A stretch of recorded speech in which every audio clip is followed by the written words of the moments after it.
Olá, sejam bem-vindos ao 23º Encontro de Atividades Científicas. Meu nome é Patrícia, sou orientanda do professor Dr. Gilberto Luiz Alves no curso de Doutorado em Meio Ambiente e Desenvolvimento Regional da Universidade Anhanguera Uniderp, em Campo Grande, Mato Grosso do Sul. Distanciando-se das discussões do senso comum, que compreendem o artesanato em associação às expressões cultura local e identidade regional, nossa proposta é contribuir para a análise do artesanato a partir da categoria trabalho, que é uma categoria central em Marx. Para isso, adotamos como referencial teórico a categoria Organização Técnica do Trabalho, pautada nas obras de Alves. Mas, e você? O que considera como sendo artesanato? De modo bem simples, o artesanato é uma atividade de transformação da matéria-prima em um novo objeto, sendo o artesão, segundo Marx, identificado como o trabalhador que executa toda uma série de operações diferentes de forma a conjugar força e habilidade no manejo de instrumento de trabalho. Como exemplo, temos a produção de uma peça de artesanato cerâmico, na qual a argila, enquanto matéria-prima, se transforma em uma massa plástica que, após absorver água e ser sovada, forma uma nova peça, que, no nosso exemplo, é essa panela em cerâmica. No modo de produção capitalista, observa-se a transformação dos produtos da natureza e do trabalho em mercadorias. É essa relação de produção entre proprietários dos meios de produção de um lado e detentores de força de trabalho por outro que define a interação entre homem e natureza, de acordo com Marx. Essa relação também prioriza o valor de troca em detrimento do valor de uso, como veremos adiante. Entendendo o artesanato a partir da organização técnica do trabalho que lhe corresponde, verifica-se que cada artesão domina teoricamente o projeto da atividade artesanal e possui o domínio pleno de todas as operações necessárias à realização do produto. Não existe divisão do trabalho no âmbito do artesanato. É importante destacar que nesta organização o artesão dispõe de destreza e habilidade. Suas mãos operam diretamente os instrumentos de trabalho. Mesmo no modo de produção capitalista, ele continua dono de seus próprios meios de produção, enquanto o trabalhador converte-se em assalariado de si mesmo. De acordo com Alves, a partir da organização técnica do trabalho artesanal e das razões que estiveram em suas origens, o artesanato foi distribuído em três modalidades: artesanato ancestral, artesanato espontâneo e artesanato induzido. O artesanato ancestral envolve tanto o artesanato indígena quanto o produzido por grupos sociais precariamente articulados ao funcionamento da sociedade capitalista. É um artesanato de caráter coletivo. As atividades artesanais correspondentes tendem a reiterar, no geral, os procedimentos, as técnicas, a utilização de recursos naturais e a divisão sexual do trabalho praticados por gerações anteriores.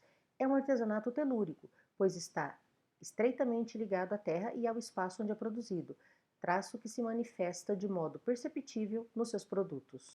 O artesanato espontâneo é produzido individualmente por pessoas simples, que no passado exerceram atividades econômicas que lhes permitiram ter certo domínio teórico-prático compatível ao que no futuro se caracterizaria como artesanato de peças ornamentais. De início, quase sempre entregavam seu artesanato sem visar finalidade econômica. Respondiam a uma necessidade interior e sentiam tal prazer ao realizar o seu fazer que o identificavam como exercício de lazer. Com o tempo, começaram a vender seus produtos, complementando assim seus rendimentos. Alguns conseguiram sucesso e passaram a viver de sua nova atividade. Já o artesanato induzido vem se tornando dominante em nossos dias. Muitas iniciativas filantrópicas veem no desenvolvimento do artesanato uma válvula de escape para tirar crianças e jovens que vivem em situação de risco nas ruas ou para populações marginalizadas em guetos de pobreza. A instituição mais atuante nessa seara é o SEBRAE, que entende o artesanato como negócio e prega a necessidade de que todo artesão seja empreendedor. As exigências do mercado são o norte para o artesão pensar e aperfeiçoar os seus produtos.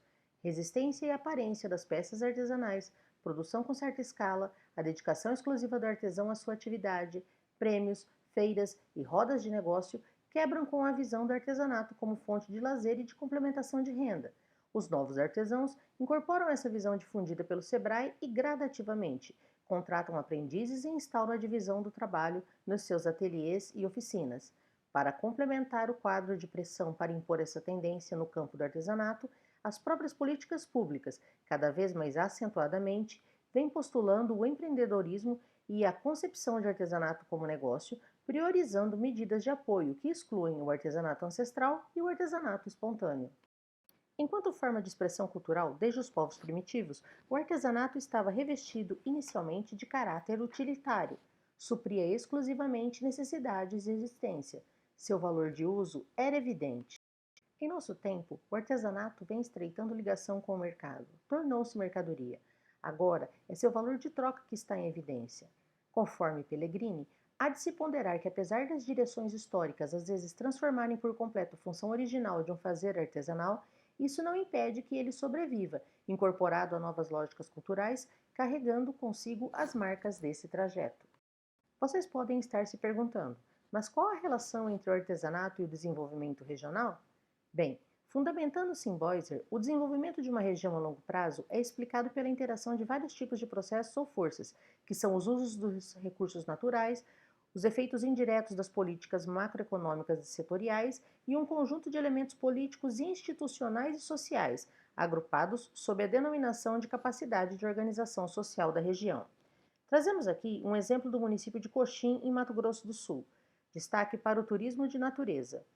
Como em tantos outros casos já estudados no Brasil, a expansão da atividade turística exerce papel fundamental para alavancar a escala de produção de diversas modalidades de artesanato. Apresentamos para vocês o mapa turístico de Mato Grosso do Sul, que cria mercado para o artesanato, como por exemplo, Campo Grande com a arte dos índios Terena, a região do Pantanal com trabalhos em madeira, osso e chifre de gado, a região de Bonito e Serra da Bodoquena, com a cerâmica confeccionada pelos índios Caduel, a região de Jardim com artesanato em osso, Coxim e Rio Verde de Mato Grosso com o artesanato terra cozida do Pantanal, destaque para as cerâmicas. Três Lagoas, temos como destaque as gamelas em madeira, a cerâmica artística, a cestaria em taboa e a tecelagem. Em Aparecida do Taboado destacam-se a cerâmica, os balaios e os baús. Em Nova Porto 15, em Bataguaçu, a parada obrigatória para comprar bichinhos do Pantanal marca a grande comercialização de lembrancinhas turísticas. Fazemos agora um convite para vocês conhecerem o site do Instituto Cultural Gilberto Luiz Alves, que é um centro de pesquisas em áreas relevantes da cultura, desde as artes plásticas, a música, o teatro, a fotografia, o cinema, a dança e o artesanato, como práticas reveladoras das relações sociais. Caso haja interesse em aprofundar as leituras, aqui se encontra o nosso referencial teórico.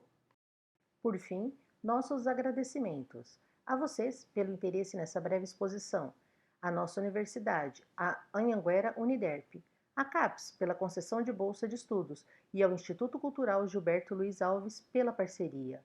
Obrigada!